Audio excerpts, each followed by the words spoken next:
Good morning आप सभी को, सबको राधे राधे बाबू। कैसे हो आप लोग? उम्मीद करते हैं कि अच्छे हो गए, मस्त हो गए और जबरदस्त हो गए। तो चलिए आज का सेशन स्टार्ट करने जा रहे हैं। और इस सेशन से पहले बहुत सारा वीडियो हमने डाल दिया है, अप्रॉक्स 3 वीडियो है। उसको पहले आप लोग देख लीजिएगा, तभी आपको कंसेप्ट जो है अच्छे तरीके से समझ में आएगा। और इस क्लास में हम स्टार्ट करने जा रहे हैं महत्तम समापवर्तक। और इससे पहले जो है आपका 4 वीडियो मैंने डाल दिया है, ठीक है। तो चलिए महत्तम समापवर्तक क्या होता है, तो इसका हम डिफिनीशन बताते हैं और कंसेप्ट भी बताएंगे कि महत्तम समापवर्तक जो होता है वह बड़ी से बड़ी संख्या होती है।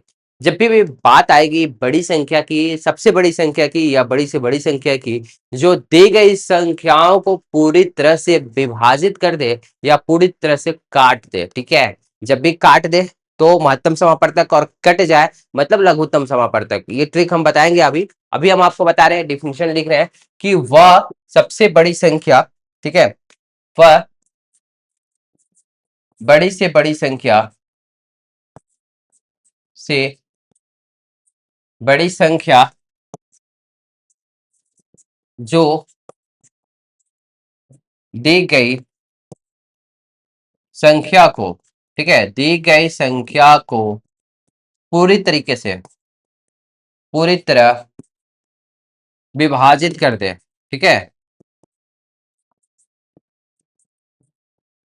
कर दे, उसे क्या बोलते हैं? महत्तम समापवर्तक या फिर एचसीएफ बोलते हैं, एचसीएफ कहते हैं, ठीक है।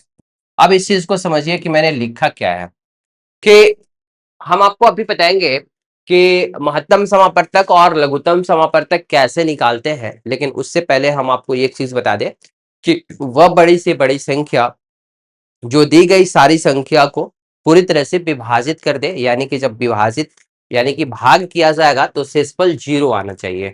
तो अगर हम मान लीजिए कि 20 और 30 लेते हैं, ठीक है, 20 और 30 लेते हैं, क्या बाबू, 30 लेते हैं। तो सबसे पहले तो हम आपको बताते हैं कि एचसीएफ निकालते कैसे हैं। तो 20 का और 30 का आप क्या कीजिएगा, गुणनखंड कीजिए, ठीक है।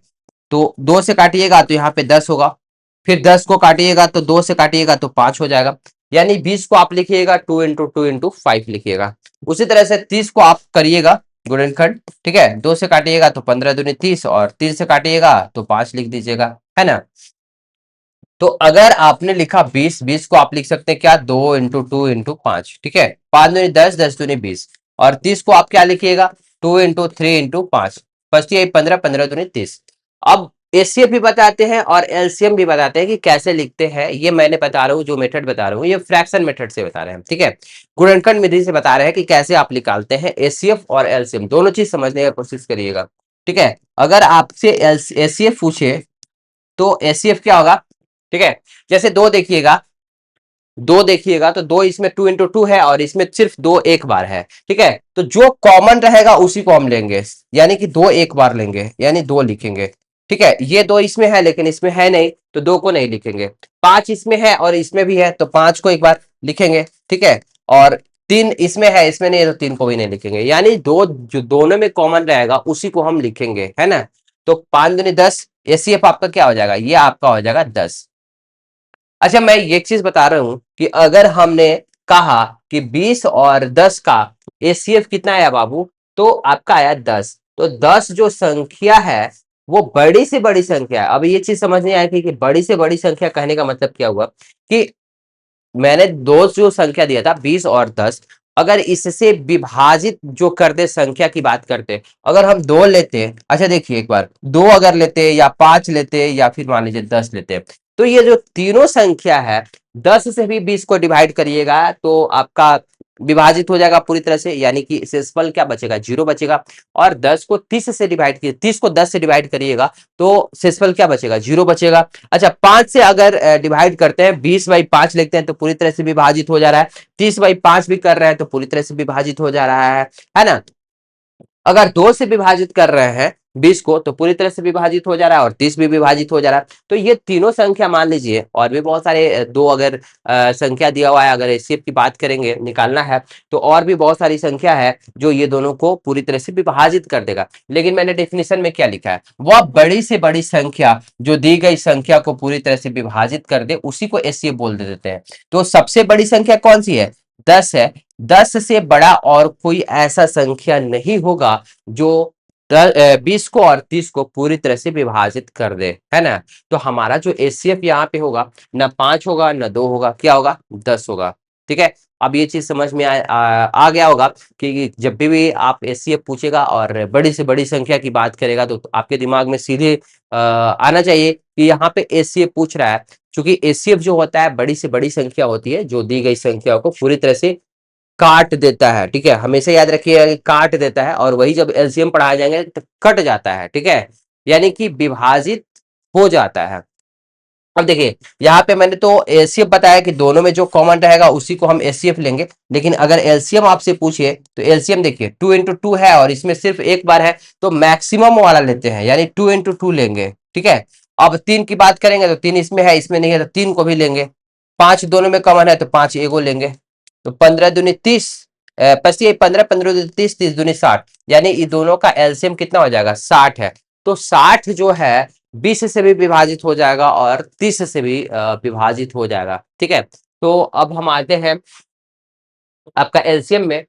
इससे पहले ये क्वेश्चंस को हम बाद में बताते हैं। ठीक है, या फिर देख लीजिए कि आपका जो मसा निकालना है तो मसा हम कैसे निकालेंगे।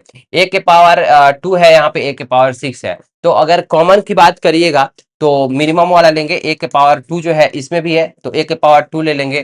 बी के पावर 3 है और बी के पावर 5 है तो बी के पावर 3 ले लेंगे। सी के पावर 4 है, यहाँ पे भी सी के पावर 4 है, तो दोनों में कॉमन क्या है, सी के पावर 4। डी के पावर 5 है, डी के पावर 3 है तो डी के पावर 3।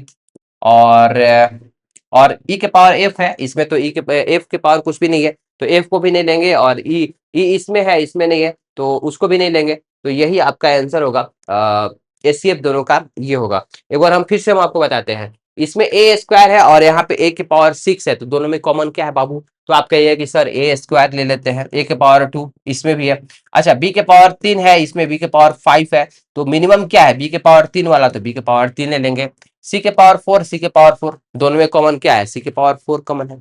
वही जब बात करिएगा डी के पावर 5 है और यहाँ पे डी के पावर 3 है, तो दोनों में क्या कॉमन है, डी के पावर 3 कम वाला लेंगे, है ना। और एफ के पावर 6 है और इसमें तो एफ है ही नहीं, तो एफ को इग्नोर करेंगे। ई के पावर 2 इसमें है, इसमें ई के पावर कुछ है ही नहीं है, तो ये दोनों को नहीं लेंगे, है ना। अगर वही हमारा एलसीएम की बात होती कि आप सर बता दीजिए कि एलसीएम कितना होगा, तो एलसीएम में क्या करते हैं, मैक्सिमम वाला लेते हैं। ठीक है, जो कॉमन है वो भी लेंगे और जो कॉमन नहीं है उसको भी ले लेते हैं। तो जैसे ए के पावर 2 है और यहाँ पे ए के पावर 6 है, तो ए के पावर 6 लेंगे। ठीक है, वही बी के पावर 3 है, बी के पावर 5 है, तो बी के पावर 5 ले लेंगे। वही सी के पावर 4 है, सी के पावर 4 है, तो सी के पावर 4 ले लेंगे। डी के पावर 5 है, डी के पावर 3 है, तो डी के पावर 5 ले लेंगे। और देखिए एफ के पावर 6 है और इसमें कुछ है ये नहीं है, तो एक एफ के पावर 6 भी ले लेंगे। और ई के पावर 2 है और इसमें ई के पावर कुछ है ये नहीं, तो ई के पावर 2 भी ले लेंगे, यानी कि मैक्सिमम वाला लेंगे, वही आपका एलसीएम होता है। क्लियर है, आते हैं एलसीएम के बारे में बताते हैं। एलसीएम की डिफिनेशन की बात जब भी करते हैं तो वह छोटी से छोटी संख्या होती है जो दी गई संख्याओं से पूरी तरह से विभाजित हो जाती है।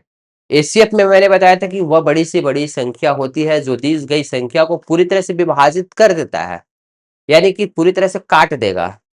ठीक है, और एलसीएम में बताते हैं कि वह छोटी से छोटी संख्या होगा जो दी गई संख्याओं से पूरी तरह से विभाजित हो जाएगा, है ना। तो देखिए इसको लिखिए कि वह छोटी से छोटी संख्या, वह छोटी से छोटी संख्या जो दी गई संख्या से पूरी तरह विभाजित हो जाए। ठीक है, उसे क्या बोलते हैं, एलसीएम बोलेंगे। जैसे एग्जांपल हम बताते हैं कि अगर हम आपसे पूछें कि वही एग्जांपल 20 और 30 का, ठीक है, तो 20 और 30 का जो है, 20 और 30 का एलसीएम मैंने निकाला था, अभी हम एलसीएम आपको जस्ट बताया है कि कैसे निकालते हैं। 20 का और 30 का अगर एलसीएम की बात करें तो आपका क्या आया था, 60 आया था। ठीक है, तो 60 जो है 20 से भी पूरी तरह से विभाजित हो जाएगा और 30 से भी पूरी तरह से विभाजित हो जाएगा। लेकिन मैंने यहाँ कुछ डिफिनेशन में लिखा है कि वह छोटी से छोटी संख्या है। अब इसकी क्या जरूरत थी लिखने की सर, आप बताइए कि छोटी से छोटी संख्या लिखने की जरूरत क्या थी, आप डायरेक्ट लिख देते कि दी गई संख्या से पूरी तरह से विभाजित जो होगा उसी को हम एलसीएम बोलेंगे। आप हमको एक चीज बताइए कि अगर हम बोलते कि अगर एलसीएम इसकी 120 है, ठीक है, या फिर 360 है, तो आप हमको बताइए कि 120 जो है 20 से भी और 30 से भी पूरी तरह से विभाजित नहीं होगा, बिल्कुल होगा। 360 जो है 20 से और 30 से विभाजित नहीं होगा, बिल्कुल होगा। तो वैसी बहुत और संख्या है, ठीक है, 360 इंटू 2 कर दीजिए या 120 इंटू 4 कर दीजिए, तो ऐसी बहुत सारी संख्या है जो दी गई संख्या यानी कि 20 से भी और 30 से भी पूरी तरह से विभाजित हो जाएगी। लेकिन इसीलिए हम ये बताते हैं कि वह छोटी से छोटी संख्या, सबसे छोटी संख्या ऐसा 60 ही है, 60 से आप छोटा कोई संख्या नहीं बता सकते हैं जो 20 से भी और 30 से भी पूरी तरह से विभाजित हो जाएगी। कंसेप्ट को एकदम क्लियर करके आपको बता रहे हैं। ऐसा कंसेप्ट आपको यूट्यूब पे भी या कहीं पे भी एप्लीकेशन में ऑनलाइन ऑफलाइन नहीं मिलने वाला है, क्योंकि आप 10th क्लास में हो, आपको पता नहीं चलेगा कि कंसेप्ट क्या है, और गलत कंसेप्ट लेकर के बैठे रहिएगा और आगे जब जाइएगा जनरल कमीशन की तैयारी कीजिएगा या फिर हायर मैथमेटिक्स पढ़िएगा तो वहां पे आपको कंफ्यूजन होगा। इसलिए कंसेप्ट को एकदम क्लियर रखिए कि आपको मैं बता रहा हूँ कि एलसीएम जो होता है वह छोटी से छोटी संख्या होती है जो दी गई संख्या से पूरी तरह से विभाजित हो जाती है, यानी कि कट जाती है। और वही मैंने जब एचसीएफ बताया था तो मैंने बताया था कि वह बड़ी से बड़ी संख्या होती है जो दी गई संख्या को पूरी तरह से विभाजित कर देता है, डेट मीन्स काट देता है, ठीक है। एक जो है काट देता है और एक जो है कट जाता है, ये चीज तो हमेशा आपके दिमाग में रहना चाहिए। आप लिख लीजिए कहीं से, एलसीएम जो है छोटी से छोटी संख्या यानी कि सबसे जो छोटी संख्या होगी, ठीक है, सबसे छोटी संख्या, और एलसी एसीएफ जो है सबसे बड़ी संख्या, ठीक है। अगर क्वेश्चन में कहे, जैसे ही लिखे ना कि बड़ी से बड़ी संख्या या सबसे बड़ी संख्या, आप बताइए तो आपको जो संख्या दिया है उसका आपका एसीएफ निकाल दीजिएगा। और जब भी क्वेश्चन में कहे कि छोटी संख्या, सबसे छोटी संख्या निकालना है या छोटी से छोटी संख्या निकालना है, तो आपके दिमाग में ये चीज आना चाहिए कि हमें एलसीएम निकालने की जरूरत है। तो एलसीएम जो है सबसे छोटी संख्या है जो दी गई संख्या से कट जाए। ये हम आपको याद रखने के लिए बता रहे हैं, ठीक है। ये कट जाए और ये काट दे, ये कहीं बुक में नहीं दिया हुआ है और ना आपको कंसेप्ट के रूप में आपको समझने की कोई जरूरत है, ठीक है। लेकिन एक चीज याद रखिए कि छोटी संख्या, सबसे छोटी संख्या जो होती है जो दी गई संख्या से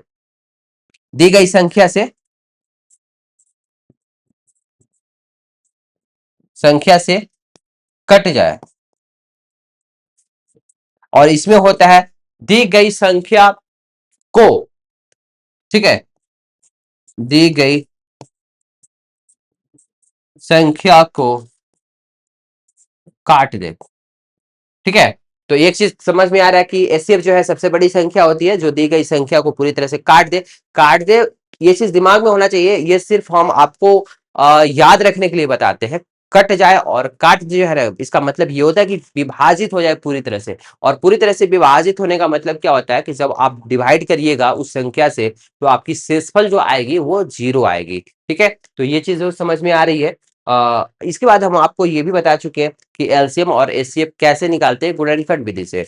एलसीएम का भी और एचसीएफ का भी दो मेथड है बनाने का, लेकिन सबसे जो बेस्ट मेथड हमें लगता है या फिर आप लोग को भी, लेकिन अगर आपके बोर्ड एग्जाम में कोई पार्टिकुलर ये कहे कि इस मेथड से ही बनाना है, जैसे प्रश्नावली में बहुत सारे क्वेश्चंस आएंगे कहेंगे कि इस मेथड से बनाना है, भाग मेथड से, तो आपको मेथड वहां पे चेंज करना होगा। जैसे 15 का और 20 का लघुत्तम समापवर्तक अभी पूछ रहा है कि 15 का और 20 का आप लघुत्तम समापवर्तक निकालिए, तो आप क्या कीजिएगा, गुणनखंड निकालिए, 15 का फ्रैक्शन करिएगा तो 2 से तो कटेगा नहीं, 3 से कटेगा ना, पस्ती आई 15, ठीक है।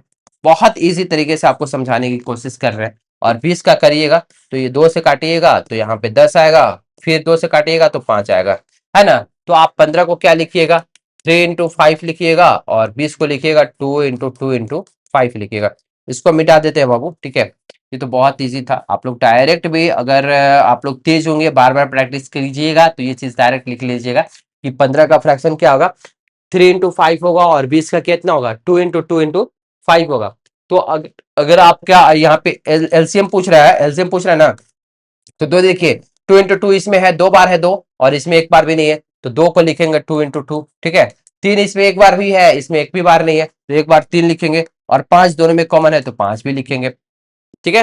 तो कितना हो जाएगा, 5 15, 15 दूनी 30, 30 दूनी 60। ठीक है, तो 60 जो है सबसे छोटी संख्या है जो दी गई संख्या है, यानी 15 से भी और 20 से भी पूरी तरह से विभाजित हो जाएगा, यानी कि कट जाएगा, है ना।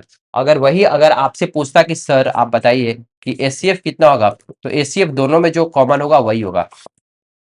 2 into 2 इसमें है नहीं तो 2 into 2 नहीं लेंगे। 3 इसमें है, इसमें नहीं है तो नहीं लेंगे 3 को। 5 इसमें है, 5 इसमें है तो 5 ले लेंगे। तो एसीएफ आपका क्या हो जाएगा, 5 हो जाएगा। तो 5 देखिए 15 को भी विभाजित कर देगा और 20 को भी विभाजित कर देगा। तो वह छोटी से छोटी थी, बड़ी से बड़ी संख्या है। जब भी आपकी एसीएफ की बात आएगी तो बड़ी से बड़ी संख्या जो दी गई संख्या को पूरी तरह से विभाजित कर देगा। 5 जो 15 को भी विभाजित कर देगा और 20 को भी कर देगा, है ना। समझ में आ रहा है आप लोगों को? ठीक है, बातें मेरी समझ में आ रही है? आप लोग जल्दी से बताइएगा कि समझ में आ रहा है कि नहीं आ रहा है। कोई भी कंफ्यूजन है तो आप लोग कमेंट्स करिएगा और अपने दोस्तों को भी शेयर करिएगा। इसके बाद हम आते हैं आपका जो है इसके बाद हम आपको कुछ जो है टर्म बताते हैं, जो कि आप देखिएगा पिछले साल के बोर्ड की एग्जाम में ऑब्जेक्टिव क्वेश्चन में बहुत सारे क्वेश्चन, ये सारे के सारे क्वेश्चन प्रीवियस ईयर का ही हम करवा रहे हैं। और अगर प्रीवियस ईयर का नहीं है तो कंसेप्ट यहाँ से क्लियर हो जाएगा, क्योंकि मैंने जितनी भी थ्योरी बताया उस थ्योरी से बाहर आपका ऑब्जेक्टिव क्वेश्चंस नहीं बताएगा। स्टेप बाय स्टेप जो है आपको पॉइंट वाइज तोड़ के बता रहे हैं और कंसेप्ट को भी एकदम क्लियर कर रहे हैं। देखिएगा, अगर आपसे पूछे कि दो लगातार सम संख्याओं का मसा कितना होगा, यानी एचसीएफ कितना होगा, तो सम संख्या की बात आ रही है। और आप लोग तो भूले नहीं होंगे, मैंने पहले वीडियो में बताया कि सम संख्या यानी कि इवन नंबर क्या होता है। ठीक है, इवन नंबर के मैंने बारे में बताया था कि वैसा पूर्णांक जो 2 से डिवाइड, पूर्णांक बताया था। और पूर्णांक इससे पहले आया कि पूर्णांक सर क्या होता है, वो भी मैं आपको बता दूंगा कि पूर्णांक क्या होता है। पूर्णांक जो होता है पूरी पूरी संख्या को, पूरी का मतलब समझ रहे हैं, पूरी कचौड़ी वाला पूरी मत समझ लीजिएगा। पूरी पूरी का मतलब मैं बता रहा हूँ कि जैसे मैंने बताया था कि अगर ये 5 लिखे हैं या फिर 5.25 लिखे हैं तो ये जो है पूरी संख्या है। ठीक है, एग्जैक्ट वैल्यू है और ये जो है पॉइंट में है, तो ये आपकी पूर्णांक नहीं होगी, ये पूर्णांक होगी, है ना। तो वैसा पूर्णांक जो 2 से डिवाइड हो जाएगा उसको बोलेंगे इवन नंबर बोलेंगे, है ना बाबू। इवन नंबर बोलेंगे ना। तो अब कह रहा है कि आप बताइए कि दो लगातार सम संख्याओं का मस कितना होता है। तो मान लीजिए कि दो लगातार हम ले लेते हैं सम संख्या, 2 4, 4 के बाद 6, 6 के बाद 8, 8 के बाद 10, 10 के बाद 12, 12 के बाद 14। आप अपना करते रहिएगा घर पे, ठीक है। लेकिन हमको बताइए कि दो लगातार सम संख्या है, 2 4 हम लेते हैं, तो 2 और 4 का एचसीएफ कितना होगा बाबू। आप 2 को लिखिएगा 2 और 4 को लिखिएगा 2 into 2, है ना। तो दोनों में क्या कॉमन है, 2 कॉमन है, यानी कि एचसीएफ आपका क्या हो जाएगा, 2 हो जाएगा। अगर आप मान लीजिए कहिए कि नहीं सर आप तो इजी वाला लेकर के बता दिए 2 और 4, हमको बताइए ना 12 और 14, ये भी तो दो लगातार सम संख्या है। तो हम आपको बाबू कहेंगे कि ठीक है, इसको भी हम बता देते हैं। आप 12 को लिखिए, फ्रैक्शन करिएगा बाबू। ठीक है, फ्रैक्शन करना सबको पता होना चाहिए, नहीं पता है तो डायरेक्ट भी आप कर सकते हैं। और नहीं डायरेक्ट करिएगा तो देखिए हम आपको बता देते हैं। 12 को आप गुणनखंड करिएगा, देखिए बाबू इधर साइड में करते हैं। तो 2 से काटिएगा तो 6, फिर 2 से काटिएगा तो 3, यानी 12 को आप क्या लिखिएगा, 2 into 2 into 3। उसी तरह से आप 14 को क्या लिखिएगा बाबू, 2 से काटिएगा तो 7 बचेगा, 7 दूनी 14। तो दोनों में क्या कॉमन है, यहाँ पे 2 into 2 है और यहाँ पे 2 एक बार है, तो ये कॉमन है। 3 इसमें है, इसमें नहीं है। 7 इसमें है, इसमें नहीं है। 2 कॉमन है, तो इसका भी 12 का और 14 का एचसीएफ कितना हो जाएगा बाबू, तो आपका ये है कि 2 होगा। तो इसी तरह से मैंने एक स्टेटमेंट लिखा कि दो लगातार सम संख्याओं का मसा कितना होता है बाबू, तो आप कहिए कि सर दो लगातार सम संख्याओं का एचसीएफ जो है ये 2 होता है। और आपको अगर और भी बहुत सारी चीजें करना है कि सर आप ये भी लगातार है 6 और 8, इसका भी करके दिखाइए, तो आप लोग घर पे करते रहिएगा लाइन से। 14 के बाद 16, 16 के बाद 18, 18 के बाद 20। ठीक है, किसी भी लगातार दो सम संख्याओं का एचसीएफ अगर निकालिएगा बाबू तो वो आपका आएगा 2 आएगा। ठीक है, तो ये चीज समझ में आ गया। ये स्टेटमेंट मैंने जो लिखा था कि दो लगातार सम संख्याओं का एचसीएफ यानी कि मसा कितना होता है, तो ये आपका होता है, ये आपका 2 होता है। ये आपके बोर्ड एग्जाम में ऑब्जेक्टिव में क्वेश्चन पूछ सकता है। ठीक है, तो ये याद होना चाहिए। अगर आप याद नहीं करिएगा, फास्ट कैलकुलेशन भी करते हैं, तो डायरेक्ट देख लीजिए ना कि 2 और 4 है लगातार, और वहां पे आप एग्जाम में आप एसीएफ निकाल लीजिए। इसके बाद मेरा दूसरा स्टेटमेंट है कि दो लगातार विषम संख्याओं का मसा कितना होता है। तो बाबू विषम संख्या क्या होता है, वैसा पूर्णांक जो 2 से नहीं विभाजित हो, 2 से नहीं कटे, उसको हम क्या बोलेंगे, विषम संख्या बोलेंगे। तो आप कहिए कि सर मान लीजिए कि पहला विषम संख्या 1 लेते हैं, इसके बाद 3, 3 के बाद 5, 5 के बाद 7, 7 के बाद 9, 9 के बाद 11, तो ये क्या है, ये सब विषम संख्या है। लेकिन कह रहा है कि बाबू बताओ दो लगातार विषम संख्या है, तो मान लीजिए कि 1 और 3 लेते हैं, 1 और 3 लेते हैं, या फिर 3 और 5 लेते हैं, तो आप हमको बता दीजिए कि बाबू उसका मशक कितना होगा। तो आप बताइए कि 1 का फ्रैक्शन 1 लिखिएगा, 3 का फ्रैक्शन 3 लिखिएगा, तो दोनों में क्या कॉमन है, कुछ कॉमन नहीं है, यानी कि एक कॉमन है, तो मशक क्या हो जाएगा बाबू, एक हो जाएगा। ठीक है, या फिर 5 और 7 लेते हैं, तो 5 का भी 5 इंटू 1 लिखिएगा, 7 को भी 7 इंटू 1 लिखिएगा, तो दोनों में क्या कॉमन है, 1 कॉमन है, तो एचसीएफ क्या हो जाएगा, 1 हो जाएगा, है ना। तो ये चीज समझ में आया कि दो लगातार विषम संख्याओं का एचसीएफ 1 होता है। इसके बाद हम तीसरे पॉइंट पे आते हैं। तीसरा पॉइंट मैंने लिखा है कि दो लगातार अभाज्य संख्याओं का मशक 1 होता है। अब आपके दिमाग में ये आना चाहिए कि सर अभाज्य संख्या क्या होता है, तो मैं आपको बताऊंगा कि इसके पहले मैंने 3-4 वीडियो जो भी लिया है, अगर आप देखे होंगे तो मैंने अभाज्य संख्या का डिफिनेशन और पूरा कंसेप्ट अच्छे तरीके से समझाया आपको, है ना। नहीं समझाया तो आप बोलिए कि नहीं समझाया सर, आप गलत बोल रहे हैं। लेकिन अगर आप लोग ने वीडियो देखा होगा बाबू, ठीक है, तो समझ में आ गया होगा कि अभाज्य संख्या किसको बोलते हैं। ठीक है, और एकदम अच्छे तरीके से मैंने बताया कि अभाज्य संख्या वैसी प्राकृत संख्या को बोलते हैं। यहाँ पे पूर्णांक संख्या नहीं, पूर्णांक में कहिएगा तो पूर्णांक 3 तरीका का होता है। एक होता है धनात्मक पूर्णांक, एक होता है ऋणात्मक पूर्णांक, और एक होता है शून्य पूर्णांक। लेकिन भाज्य और अभाज्य संख्या मैंने जब आपको बताया है, तो बताया है कि वैसी प्राकृत संख्या। और प्राकृत संख्या, अब दिमाग में उठेगा कि सर प्राकृत संख्या कहाँ से आ गया, तो मैंने बताया कि गिनती की सारी संख्या जो 1 से स्टार्ट होगा उसको हम बोलते हैं प्राकृत संख्या। सारे चीजों को हम रिकॉल कर रहे हैं, सारे चीजों को फिर से हम बता रहे हैं, जो भी चीज बोल रहे हैं। तो अगर आपने प्रीवियस वीडियो देखे होंगे तो सब चीज हम वहां पे कंसेप्ट को क्लियर किया है। तो अभाज्य संख्या की बात जब आ रही है तो वैसी प्राकृत संख्या, ठीक है, जो एक और खुद के अलावा, ठीक है, अभाज्य संख्या है ना, एक और खुद के अलावा किसी और संख्या से विभाजित न हो, उसी को हम क्या बोलेंगे बाबू, अभाज्य संख्या बोलेंगे। यानी कि उसका दो ही जो है क्या होगा, दो ही संख्या से वो कट पाएगा पूरी तरीका से, एक तो 1 से और एक खुद और खुद से। इसके अलावा यदि किसी संख्या से कट रहा है, यानी कि वो अभाज्य संख्या नहीं है, भाज्य संख्या है। ठीक है, तो सबसे छोटी अभाज्य संख्या क्या होती है बाबू, तो वो होती है 2। सबसे छोटी अभाज्य संख्या क्या हो जाएगी, 2 हो जाएगी। और 2 के बाद कितना हो जाएगा, 2 के बाद 3, 4 जो है भाज्य संख्या है, 5 जो है अभाज्य संख्या है, इसके बाद 6 जो है भाज्य है, 7 जो है अभाज्य है। ठीक है, ये चीज समझ में आ रहा है जी। तो दो लगातार अभाज्य संख्या का आपसे क्या पूछ रहा है, एचसीए पूछ रहा है। तो आप देखिए कि 2 और 3 लगातार अभाज्य संख्या है। ठीक है, अगर मैंने आपको एक चीज बताया था कि सबसे छोटी अभाज्य संख्या कौन सी होती है, तो आप कहिए कि सर सबसे छोटी अभाज्य संख्या जो है वो 2 होती है। और सबसे छोटी भाज्य संख्या कौन सी होती है, तो 4 होती है सबसे छोटी भाज्य संख्या। ये सारी चीज हम आपको पहले वाली वीडियो में डिस्कस किए हैं। तो अगर हम 2 और 3 का एचसीएफ निकालिएगा, तो 2 को लिखिएगा 2 इंटू 1, 2 को लिखिएगा क्या बाबू 2 इंटू 1, और 3 को लिखिएगा 3 इंटू 1। दोनों में क्या कॉमन है, तो आप कहिएगा कि सर इसमें तो एक कॉमन है, तो दो लगातार अभाज्य संख्याओं का मतलब कितना हो जाएगा, एक हो जाएगा बाबू। ठीक है, एक हो जाएगा। आप 3 और 5 का भी देखिएगा तो एक होगा, 5 7 का भी देखिएगा तो कितना होगा, एक हो जाएगा। ठीक है, बात आई समझ में। इसके बाद कह रहा है कि दो लगातार भाज्य संख्या का मशक क्या होता है। ये क्वेश्चन एग्जाम में नहीं पूछेगा, इसलिए नहीं पूछेगा बाबू, ठीक है, कि यहाँ पे कंट्राडिक्शन है और बहुत सारे टीचर जो है इसका आंसर 2 बताया। आप वीडियो में भी देखिएगा, बहुत सारे अच्छे अच्छे टीचर की बात बता रहे हैं कि इसका एसीएफ जो है ना डायरेक्ट 2 लिख दिए हैं। लेकिन ये चीज नहीं ऐसा होगा, ये क्वेश्चन एग्जाम में नहीं पूछेगा। इसलिए नहीं पूछेगा कि देखिए, अगर हम आपको एक एग्जाम्पल बताते हैं कि भाज्य संख्या क्या होती है। भाज्य संख्या वो प्राकृतिक संख्या है जो 1 और खुद के अलावा किसी और संख्या से भी विभाजित हो जाएगा, उसको हम क्या बोलेंगे, भाज्य संख्या बोलेंगे। और मैंने आपको एक चीज बताया था कि सबसे छोटी भाज्य संख्या कौन सी है, तो आप कहिए कि सर सबसे छोटी भाज्य संख्या आपकी 4 है।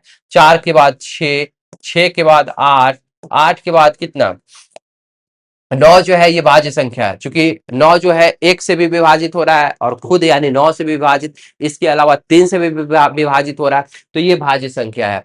तो अब कह रहा है कि दो लगातार भाज्य संख्याओं का मतलब क्या होगा, तो अगर हम 2 4 और 6 की ही बात करते हैं, तो 4 का गुणनखंड आप करिएगा 2 × 2 और 6 को लिखिएगा 2 × 3। तो दोनों में कॉमन क्या हो गया बाबू, ये दोनों में कॉमन हो गया 2। तो एचसीएफ कितना आ जाएगा, एचसीएफ आप कहिएगा कि सर 2 आएगा। अच्छा, फिर इसके बाद हम क्या लेते हैं, 6 और 8 लेते हैं। तो 6 का गुणनखंड करिएगा तो आप लिखिएगा 2 × 3 लिख दीजिए सर, और 8 को आप लिख दीजिए 2 × 2 × 2। दो दूनी के 4, 4 दूनी के 8, और दोनों में क्या कॉमन है बाबू, दो एगो है, दो तीन गो है, तो एक वाला कॉमन ले लेंगे। यहाँ पे भी तो आपका एचसीएफ क्या आ जाएगा, 2 आ जाएगा। ठीक है, ठीक है। तो इसीलिए बहुत सारे टीचर जो है, जो रटा रटाया पढ़ा रहे हैं यूट्यूब पे, और उनके पास कंसेप्ट नहीं है, डायरेक्ट आपको एचसीएफ लिख देंगे कि 2 हो जाएगा। लेकिन हम आपसे पूछ रहे हैं कि 8 के बाद भाज्य संख्या कौन सी हो जाएगी। 8 के बाद भाज्य संख्या 9 आएगी। ठीक है, 9 चूंकि भाज्य संख्या है, भाज्य संख्या का मैंने डिफिनेशन आपको क्या बताया, जो एक और खुद के अलावा किसी और संख्या से भी विभाजित हो जाए, ठीक है, तो उसको भाज्य संख्या बोलेंगे। तो 9 तो भाज्य संख्या है ही। अब 8 और 9 की अगर हम एचसीएफ निकालने की बात करेंगे, तो 8 को आप गुणनखंड करिएगा तो क्या लिखिएगा, 2 × 2 × 2। दो दूनी के 4 और 4 दूनी की 8 होता है बाबू, और 9 को आप क्या लिखिएगा, 9 को लिखिएगा 3 × 3। अगर ये दोनों का एचसीएफ निकालने की बात करिएगा तो 2 × 2 × 2 है। ठीक है, तो 2 × 2 × 2 है, तो क्या इसमें एक भी 2 है, बिल्कुल नहीं है। और इसमें 3 × 3 है, इसमें एक भी 3 नहीं है। दोनों की एचसीएफ कितनी हो जाएगी, एचसीएफ आपकी हो जाएगी बाबू यहाँ पे 1। यहाँ पे दोनों का एचसीएफ आया था 2, यहाँ पे आया था 2, और यहाँ पे आ गया 1। ठीक है, तो हम इस कंक्लूजन पे कैसे पहुंचेंगे कि दो लगातार भाज्य संख्याओं का एचसीएफ 1 होता है या फिर 2 होता है। ठीक है, तो ये क्वेश्चन ना अभी तक बोर्ड के एग्जाम में पूछा है और ना पूछेगा। ठीक है, कभी भी नहीं पूछेगा। ये तीनों पूछ सकता है कि दो लगातार सम संख्याओं का एचसीएफ 2 होता है, दो लगातार विषम संख्याओं का एचसीएफ 1 होता है, दो लगातार अभाज्य संख्याओं का एचसीएफ 1 होता है, लेकिन ये क्वेश्चंस नहीं पूछेगा। ठीक है, क्योंकि यहाँ पे मैंने देखा है, यहाँ पे ये 4 और 6 का 2 आ रहा है, 6 और 8 का 2 आ रहा है, 8 और 9 का 1 आ जा रहा है।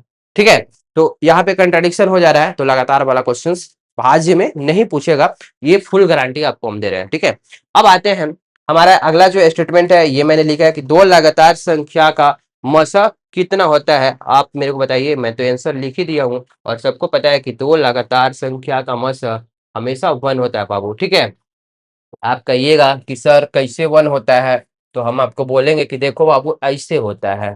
ठीक है, देखिए मान लीजिए कि लगातार संख्या लिख रहे हैं 1, ठीक है, 1 2 3 4 5 6 7 8, और आप जो है इसके आगे अपने घर पे करते रहिएगा, 9 10 11 12 सब लगातार संख्या है। और लगातार कोई भी दो संख्या आप निकालिए, 1 और 2 का एचसीएफ कितना होगा, 1 होगा। 2 और 3 का एचसीएफ कितना होगा, 1 होगा। 3 और 4 का एचसीएफ कितना होगा, 1 होगा बाबू। 6 और 8 का एचसीएफ कितना होगा, 1 होगा। तो ये स्टेटमेंट भी सही लिखा हुआ है, दो लगातार संख्याओं का मस 1 होता है। ठीक है, समझ में आ गया। तो ये कुछ भी नहीं था, अगर आपको एग्जाम में याद भी नहीं रहता है ना, तो आप फास्ट तरीके से बनाइएगा। अगर आपको एचसीएफ और एलसीएम कैसे निकालना है अगर ये पता है, तो आप आसान से एग्जाम में कर पाइएगा और फास्ट तरीके से कर पाइएगा। चलिए ठीक है, परिमेय संख्या का दशमलव प्रसार, मैंने आपको परिमेय संख्या बताया था और अपरिमेय संख्या बताया था, आप लोग को याद है या फिर भूल गए हो। दूसरा वाला वीडियो में आप देखिएगा कि परिमेय संख्या और अपरिमेय संख्या के बारे में आपको अच्छे तरीके से बताया था। एक बार फिर से हम रिकॉल कर देते हैं बोल के ही। परिमेय संख्या वैसी संख्या को बोलते हैं जो p बटा q के रूप में लिखा जा सकता है। ठीक है, जहां पर p और q दोनों पूर्णांक हो और q नॉट इक्वल टू 0। हर बार ये एक चीज आ रहा है, पूर्णांक संख्या, प्राकृत संख्या। ठीक है, ये सब चीजें कंसेप्ट अगर आपको क्लियर है ना, तो कहीं पे भी आपको कोई प्रॉब्लम नहीं होने वाला है। तो आपको मैंने बता रहा हूँ कि p बटा q के रूप में लिखा जा सकता है, जहां पे p और q जो है, p और q क्या है, पूर्णांक है बाबू। पूर्णांक, पूर्णांक का मतलब पूरी पूरी संख्या को क्या बोलेंगे, पूर्णांक बोलेंगे। पूरी पूरी संख्या को क्या बोलेंगे, पूर्णांक बोलेंगे। यानी 5 है तो 5 एग्जैक्ट होना चाहिए, पॉइंट में नहीं होना चाहिए। ऐसा नहीं कि 5.2568 लिख दिए और आपसे पूछे कि बाबू ये पूर्णांक है या फिर नहीं है, तो आप कहिएगा सर बिल्कुल नहीं है, क्योंकि ये पॉइंट में है। ठीक है, पूरी पूरी संख्या को पूर्णांक बोलेंगे। जहां पे p बटा q के रूप में आप लिखिएगा उसको परिमेय बोलेंगे, जहां p और q पूर्णांक है और q जो है नॉट इक्वल टू 0 है। वही जब अपरिमेय संख्या की बात करते हैं तो p बटा q के रूप में नहीं लिख सकते हैं, जहां पे p और q पूर्णांक है पूर्णांक है और Q जो है नॉट इक्वल टू 0 है। ठीक है, ये तो चीजें कंसेप्ट आपको पहले ही हम डिस्कस कर चुके हैं, इसको अब हम मिटाते हैं। ठीक है, स्क्रीनशॉट लेना है तो आप स्क्रीनशॉट बाबू ले सकते हैं। ठीक है ना, देखिए हम अगर आपसे पूछे कि बाबू हमको एक चीज बताइए कि 125 हम लिखे, ठीक है, 125 लिखे, तो क्या ये परिमेय है या फिर अपरिमेय है? तो आप कहिए कि सर 125 बटा में 1 तो हम अपने से लिख ही सकते हैं, कुछ नहीं है तो बटा में 1 है। तो अब हमको एक चीज बताइए कि क्या हम पी बटा क्यू के रूप में ना लिख दिए? पी बटा क्यू है, पी का वैल्यू 125 और क्यू का वैल्यू कितना है 1, तो पी बटा क्यू के रूप में तो लिख ही दिए। और पी और क्यू दोनों क्या है, पूर्णांक है, और Q not equal to 0, Q का तो वैल्यू 1 है, क्यू तो वैल्यू 0 है ही नहीं, तो पी बटा क्यू के रूप में तो लिखिए दिए। तो ये जो है आपका परिमेय संख्या है। अगर यही हम पूछे कि 1.25 ये आपका परिमेय है कि अपरिमेय है, ठीक है, तो आप कहिएगा, ये चीज डायरेक्ट मत सोचिएगा, कहिएगा कि सर आपने तो बोला है कि पी बटा क्यू के रूप में लिखा जाना चाहिए, तो चलिए हमने तो पी बटा क्यू के रूप में लिख दिया, पी का वैल्यू इतना और क्यू का वैल्यू इतना है ना, पी का वैल्यू कितना हो गया 1.25 और वन का वैल्यू क्यू का वैल्यू 1, तो पी बटा क्यू के रूप में तो लिख ही दिए। लेकिन मैंने एक चीज और बताया था कि पी और क्यू जहां पे पूर्णांक होना चाहिए, तो आप हमको बताइए कि ये पूर्णांक है, तो बिल्कुल नहीं है। लेकिन एक चीज शर्त ये भी है कि पॉइंट यहां से हटाइएगा बाबू, 125 125 और पॉइंट हटाइएगा तो नीचे में 100 कर दीजिएगा, है ना। अब बताइए, अब इसको काटिएगा तो 2500 के 100 और 25 25 125, 5 बचा 4, 5 बटा 4, तो ये परिमेय संख्या हो ही गया, है ना। तो अब यहाँ पे देखिए जो चीजें हम बताने जा रहे हैं, मैं बता रहा हूँ कि परिमेय संख्या का दशमलव प्रसार दो प्रकार का होता है। पहला होता है समाप्त दशमलव प्रसार यानी टर्मिनेटिंग डेसिमल, और एक होता है असमाप्त दशमलव प्रसार। ठीक है, असमाप्त आवर्ती दशमलव प्रसार इसको बोलते हैं। ठीक है, आवर्ती, ठीक है, दशमलव प्रसार। ये थोड़ा सा यहाँ पे टाइपिंग में मिस्टेक हो गया है। पहला जो टाइप होता है बाबू, ये होता है समाप्त दशमलव प्रसार, टर्मिनेटिंग उसको बोलते हैं, और एक होता है असमाप्त आवर्ती दशमलव प्रसार, जिसको नॉन टर्मिनेटिंग बोलते हैं। अब आपके दिमाग में उठ रहा होगा कि सर ये क्या होता है, ये पूरा अच्छा डिटेल्स बताइए। तो हम बताते हैं बाबू, एक एग्जाम्पल लेते हैं। जैसे मेरा एग्जाम्पल है, ठीक है, एग्जाम्पल में हम 7/2 लिख रहे हैं, ठीक है, तो ये भी परिमेय है, क्योंकि पी बटा क्यू के रूप में तो लिखा ही है। पी का वैल्यू 7 है और क्यू का वैल्यू कितना है 2 है, तो पी बटा क्यू के रूप में लिखा है ना बाबू, तो इसको परिमेय संख्या बोलेंगे। और जहां पी और क्यू यानी कि 7 और 2 क्या है, दोनों पूर्णांक है, और क्यू का वैल्यू नॉट इक्वल टू 0 है, क्यू का वैल्यू 2 है यानी 0 के बराबर नहीं है, तो ये तो आपका परिमेय संख्या है। लेकिन अगर हम पॉइंट्स में इसको लिखना चाहते हैं, तो पॉइंट्स में कैसे निकालिएगा, भाग विधि से हम निकालते हैं। तो 7 को डिवाइड करिएगा 2 से, और ऐसे ही आप लोग डिवाइड करते हैं ना, जल्दी से डिवाइड करके बताइए, क्योंकि हमको भी बताइए कि हमें ये लगना चाहिए कि आपको जो है भाग करने आता है। तो आप कहिएगा कि सर ऐसा करते हैं कि इसको 3 मर्त में काटते हैं, ठीक है, तो 3 दूनी काटिएगा तो 6 आ जाएगा, यहाँ पे आएगा ना बाबू। तो 7 में से 6 घटाइएगा तो 1 आ जाएगा। इसके बाद क्या करते हैं बाबू, जल्दी से आप लोग बताइए, जो लोग ऑफलाइन देख रहे हैं वीडियो को, कि इसके बाद क्या करते हैं।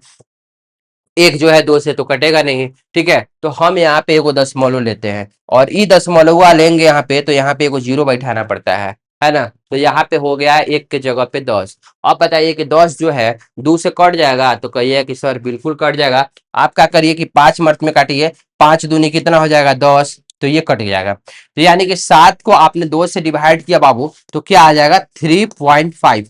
तो 3.5 यानी कि इसको बोलेंगे टर्मिनेटिंग डेसिमल है, ठीक है, टर्मिनेट यानी समाप्त दशमलव। ये एक पॉइंट के बाद, एक संख्या के बाद ये समाप्त हो जा रहा है, इसको हम लोग बोलेंगे समाप्त दशमलव प्रसार, यानी 7/2 जो है ये टर्मिनेटिंग है। अगर हम दूसरा एग्जाम्पल लेते हैं जैसे